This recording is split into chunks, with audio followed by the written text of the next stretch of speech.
We are well on our way to crafting our speeches. One area we need to truly consider is as we're putting forth information, how are we supporting that? Christopher Hitchens said, "That which can be asserted without evidence can be dismissed without evidence."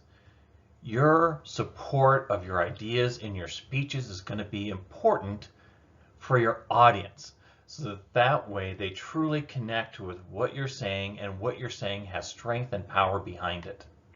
What we need to dive into is supporting materials, tips for including those, how we use statistics as evidence, using testimony, and oral citations in your speech to strengthen your ethos. Supporting materials.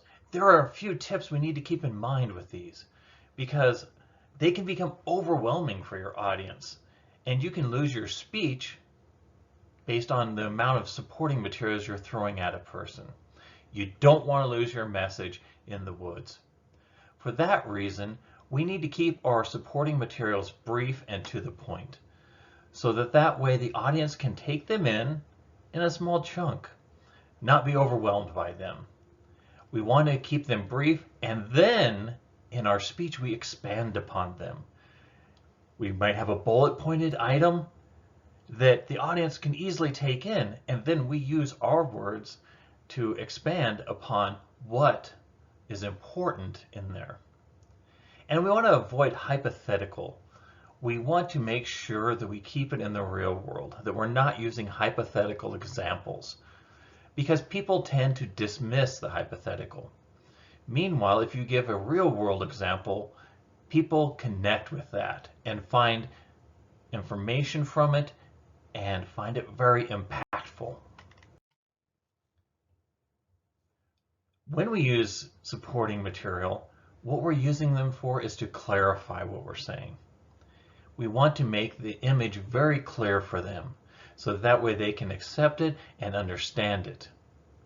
Use examples to reinforce your idea. You might throw in that short story. You might include a real-world example of when this information is applied, this is the results we get.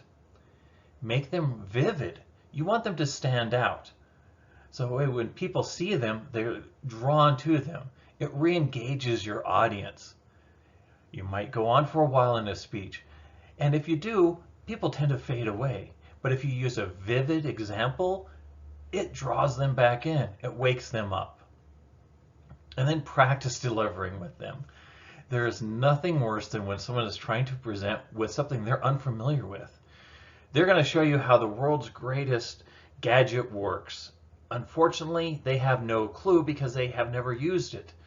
And for them, they're trying to learn how to use it while trying to teach you about it. That's ineffective.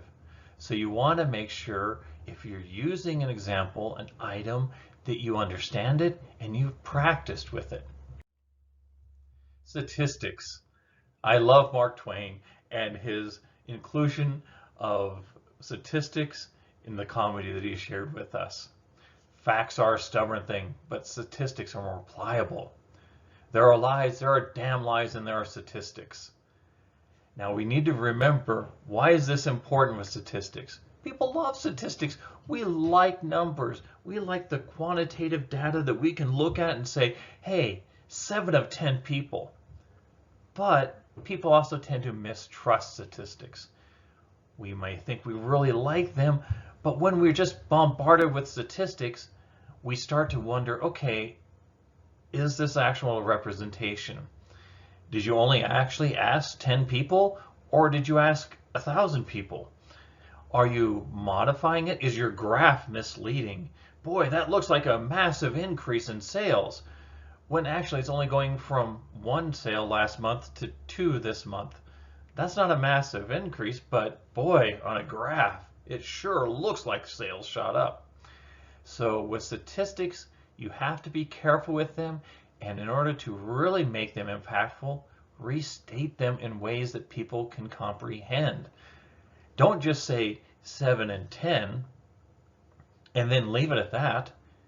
Instead, expand upon it, where you can say 7 of 10 people really enjoy this item.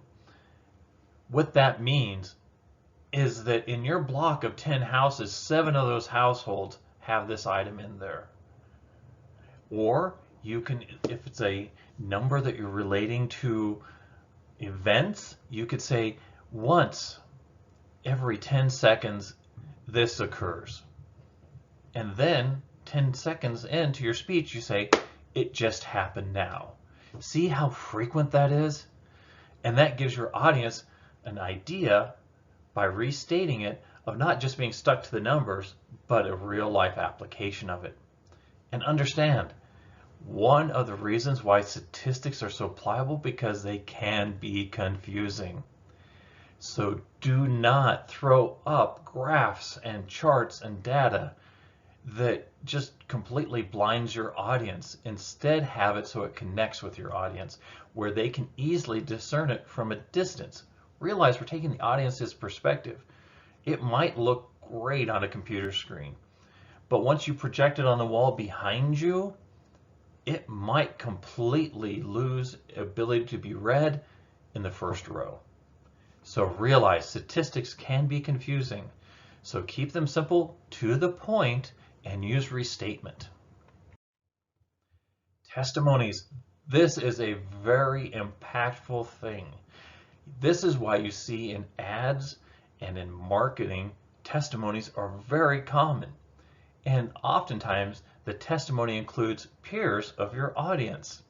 If you can say, hey, 7 of 10 of your fellow audience members preferred this, suddenly that's important.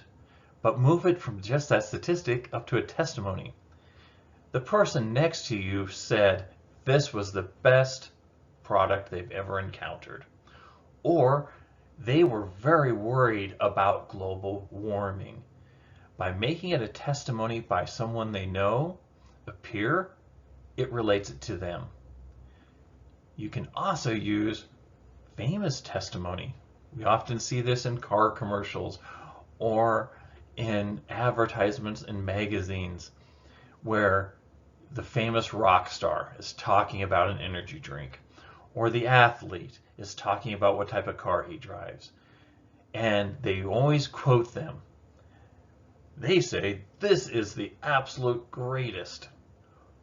However, make sure if you're using a testimony that you are quoting the person correctly, and put them in quotation marks so your audience understands this is a direct quote. If you're paraphrasing, make sure you paraphrase it correctly. Don't distort, because that will lose your audience's trust and it'll decrease your ethos. Use a qualified source. Oftentimes, we do get testimony from people that aren't qualified. I don't want my neighbor, unless they happen to be a doctor, giving me medical advice. I don't want the guy at the bus stop giving me advice on how to complete my taxes.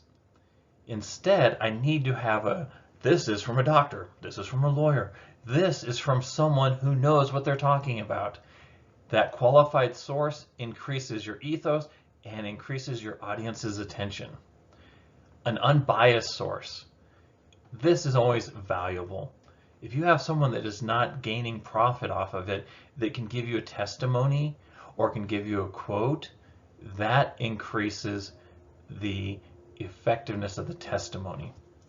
Meanwhile, if I was to stand up there and say, my public speaking class is the best because I'm the one teaching it, I'm a bit biased on that. So my audience isn't going to believe it because, of course you're saying that because you want the praise. Instead, try to find that unbiased source. And always identify who you're quoting. If you have a quote, include the person's name so they know where it comes from. And then also let your audience feel like, you know, Brad said that. I wonder if it's true. If I give you the name, you can then follow up and ask that person. That makes that testimony that much stronger. Always check your source. When you're checking your source, you need to make sure you're giving the proper citations. Because when you're going to quote Mark Twain, you want to make sure that's Mark Twain's quote, not a quote by Justin Bieber or someone else. So when you're giving a presentation, you give a quote, you cite the source orally. This includes with statistics, this includes with testimony. Everything you do, if it's not your idea, cite them. And it's quick, it's easy. It avoids plagiarism, which is very important. In your academic career, if you plagiarize, you could be ending your academic career.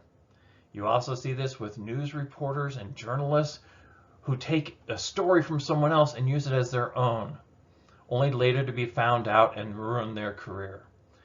All they have to do is cite the person that originates the idea, and you avoid plagiarism. And in so doing, you also increase your ethos. I'm not a medical doctor, so if I was to suddenly say, hey, this wonderful medication will help you, and then I don't cite someone, they're not going to believe me because I don't have that qualification, certification, or license. On the other hand, if I say, Dr. Bob Smith says this medication will help you, then suddenly that boosts your ethos because you're not claiming it. Instead, you're giving testimony or evidence from a credible source. This was a short one. We have 2 that we're going to cover this week, but with this, we definitely want to make sure we talked about supporting materials. Some of the tips that we encounter with supporting material, how we use statistics, testimony, and oral citations. Once again, if you have any questions, shoot me a message or email me, and I'll be glad to clear those up for you. Remember, it is important to support your ideas because unsupported, they have no weight for your audience.